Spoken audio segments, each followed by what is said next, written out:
Crapo, Ranking Member Brown, members of the committee.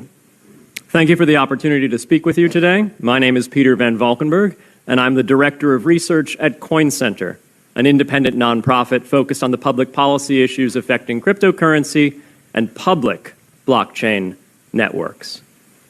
What is Bitcoin? Bitcoin is the world's first cryptocurrency, and it works because of the world's first public blockchain network. What does Bitcoin do? It's simple. It lets you send and receive value to and from anyone in the world using nothing more than a computer and an internet connection. Now, why is it revolutionary? Because unlike every other tool for sending money over the internet, it works without the need to trust a middleman. The lack of any corporation in between means that Bitcoin is the world's first public digital payments infrastructure. And by public, I simply mean available to all and not owned by any single entity. Now, we have public infrastructure for information, for websites, for email. It's called the internet.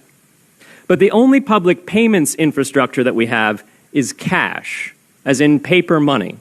And it only works in face-to-face transactions. Before Bitcoin, if you wanted to pay someone remotely over the phone or the internet, then you could not use public infrastructure. You would rely on a private bank to open their books and add a ledger entry that debits you and credits the person you're paying.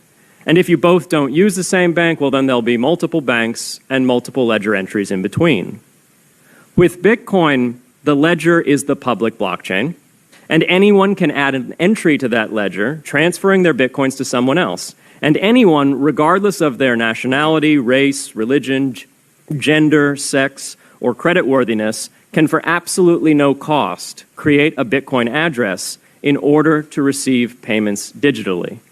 Bitcoin is the world's first globally accessible public money. Is it perfect? No. Neither was email when it was invented in 1972. Bitcoin's not the best money on every margin. It's not yet accepted everywhere. It's not used often to quote prices, and it's not always a stable store of value. But it is working, and the mere fact that it works without trusted intermediaries is amazing. It's a computer science breakthrough, and it will be as significant for freedom, prosperity, and human flourishing as the birth of the internet. And Bitcoin is just the beginning. If we can replace private payments infrastructure, then we can replace other private choke points to human interaction as well. Now, why should we want to build more public infrastructure? Why should we embrace blockchains over corporate intermediaries? Why should we tolerate their inefficiencies and work to make them better? Why should we want the pioneers of this technology here in the United States and not fleeing overseas? A simple reason. Because the corporate intermediaries providing today's critical but privately owned infrastructure are becoming fewer, larger, and more powerful, and their failures are increasingly grave. So roughly half of all Americans, 143 million people, had their Social Security numbers exposed to hackers because of a breach at Equifax. The SWIFT network has relayed hundreds of millions of dollars in fraudulent transactions because of hacked member banks in Bangladesh, Vietnam, Ecuador, and Russia. The FBI suspects now that the largest of these hacks was perpetrated by North Korea. Corrupt, low-level employees at an Indian bank, Punjab National, were able to fraudulently certify SWIFT messages, stealing $1.8 billion. It's the largest electronic bank robbery in history. In fact, it's the largest bank robbery in history. In October 2016, an estimated 1.2 million internet-connected devices were hacked and turned into a botnet that for several hours made prominent websites unavailable across Europe and North America, including CNN and Fox News, the New York Times, and the Wall Street Journal. Increasingly, physical machines are being connected to the internet to augment their capabilities. They're wired through servers that are owned and maintained by private and trusted intermediaries, the so-called Internet of Things. Pacemakers from St. Jude's Hospital have been hacked.